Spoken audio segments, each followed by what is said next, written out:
Nah, berikut di slide 7 dan 8 ini adalah contoh kasus di sebuah perusahaan, cuman perusahaan namanya saya samarkan karena ini tidak boleh gitu ya. Kalau sampai data perusahaan keluar, maka namanya disamarkan gitu ya. Ini kondisi real di lapangan yang saya dapatkan.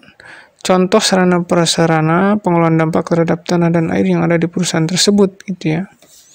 Misalnya stik tinggi muka air. Nah, tinggi muka air sungai maksudnya ya.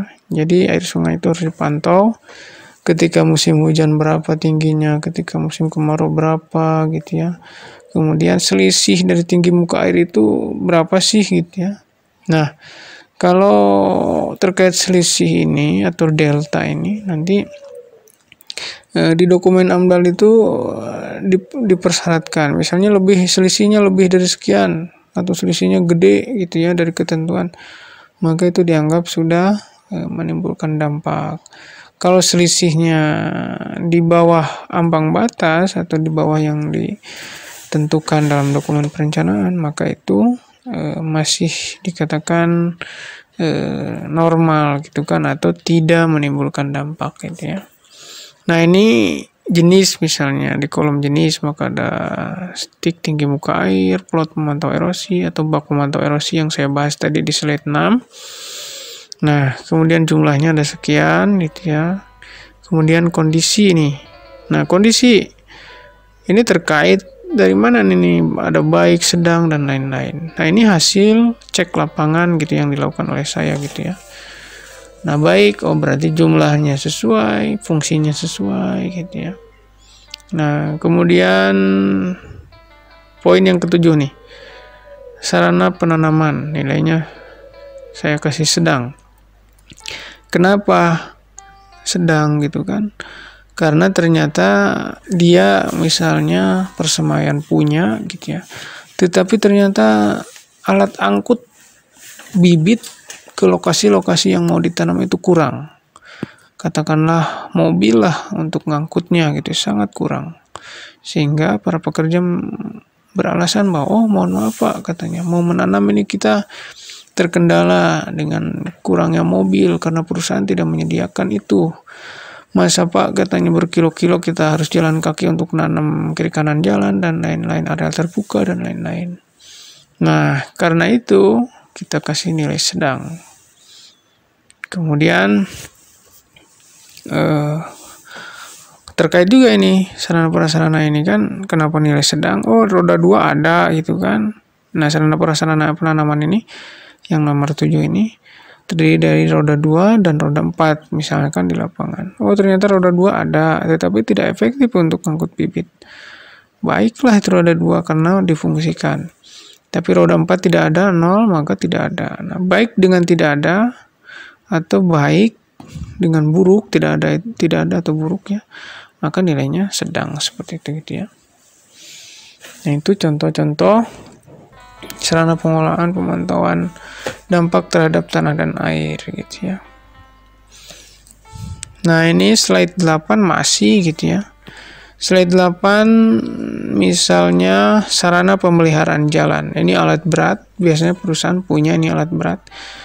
Karena ya kalau tidak punya ya bagaimana untuk memperbaiki jalan. Jalan ini sangat menentukan gitu ya untuk pengangkutan hasil produksi gitu ya, hasil panen atau log gitu. Kalau jalannya tidak bagus, biasanya rata-rata perusahaan pasti concern atau peduli dengan keberadaan jalan gitu ya, karena ya itu tadi yang menunjang keberuntungan ya harus didukung oleh fasilitas jalan untuk mengangkut log-log yang dihasilkan.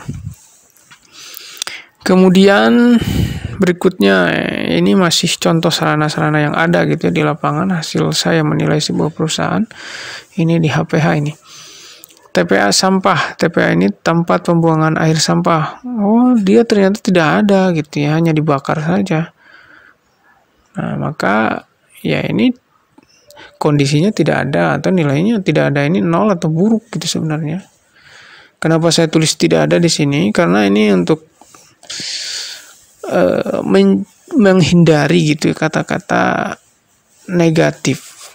Kalau sudah buruk itu kan kata-kata negatif. Nah, untuk menggantinya adalah dengan kata tidak ada. Seperti itu. Sebenarnya ini adalah nilainya kan baik, sedang, buruk. Nah, kalau ada, jumlahnya ada, fungsinya bagus gitu ya, maka nilainya baik.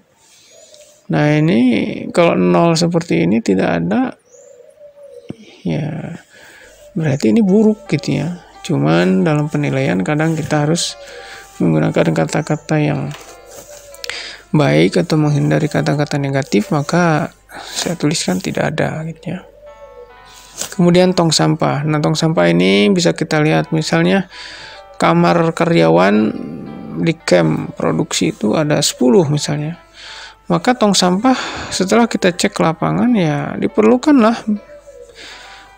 minimal 10 tong sampah itu gitu ya. Ternyata di lapangan cuma ada 2 atau 3 yang mana sampahnya dibiarkan menggunung gitu ya di tong itu, kemudian dibakar nanti sama tongnya. Akhirnya tongnya habislah karena dibakar gitu ya. Banyak kasus seperti itu. Nah, jika tong sampahnya kita lihat masih sedikit gitu ya dibanding jumlah karyawan atau jumlah kamar gitu ya, maka ya ini sedang lah gitu ya.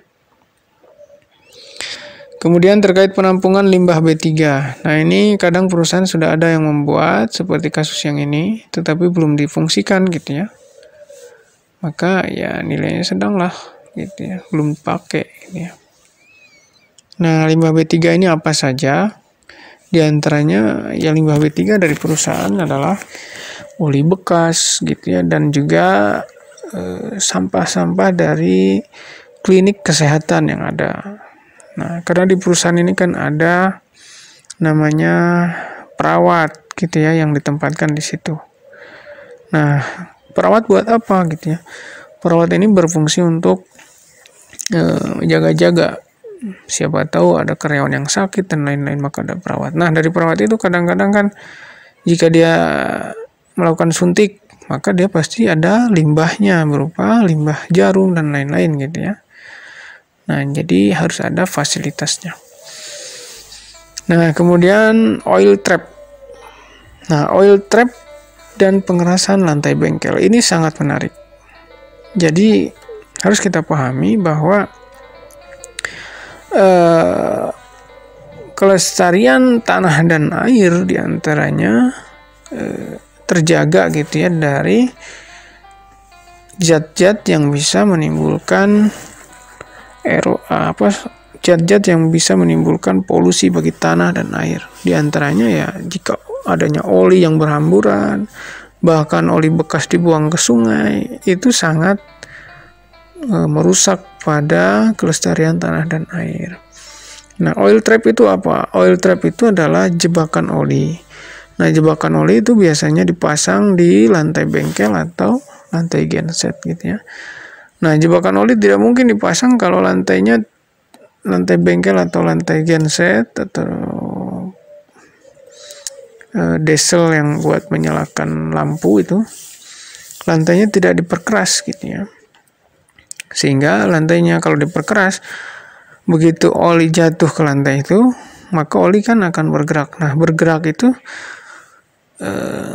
didesain sedemikian rupa supaya bergerak ke jebakan oli gitu ya. Jebakan oli ini ya bentuknya seperti kotak saja gitu ya, yang diperkeras sehingga kalau ada air, ada oli dan lain-lain bahan bakar yang jatuh ke lantai, si oli bekas yang jatuh itu atau air dan lain-lain akan bergerak ke bak penampung itu atau jebakan oli itu gitu ya, seperti itu.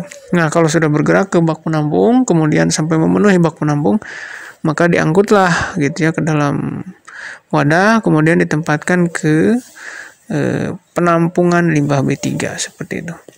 Demikian untuk slide ke-8.